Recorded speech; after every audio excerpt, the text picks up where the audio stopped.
2 விழுக்காடு அரை விழுக்காடு காவலுக்காடு வச்சிருக்கவனுக்கு அத்தனை சீட்டு இத்தனை கோடிங்கும் போது 8.22 விழுக்காடு வச்சிருக்கவனுக்கு என்ன எம்பிட்டு பேசியிருப்பான் சொல்லு பாப்போம்.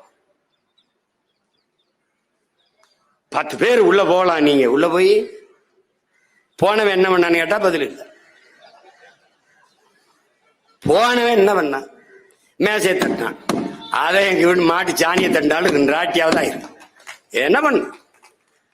என்ன பண்ணினார்கள்?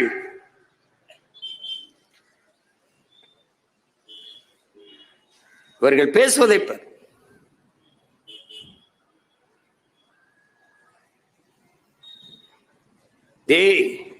நமக்கு துரோகி யாரு எதிரி யாருன்னு தெரியும்.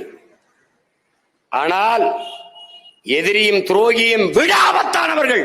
அந்த துரோகியும் எதிரியும் தற்காத்து நிக்கிறான் பாரா, நம் இனம் சார்ந்தவன். அவன் தாண்டா பேராபத்தானவன். குறுக்க ஓடுறான்டா. வெட்ட ஓங்கும் போது குறுக்க வந்துடுறான்டா. ஆத்தாடி சின்னத்தா மகன்ல, ஆத்தாடி பெரியம்மா மகன்ல, ஆத்தாடி சித்தப்பாவில. இதுலே தாண்டா நம்ம இது. இனிமே அந்த பாவம் பார்க்க கூடாதரா, ஏறி அடிச்சிட வேண்டியதான்.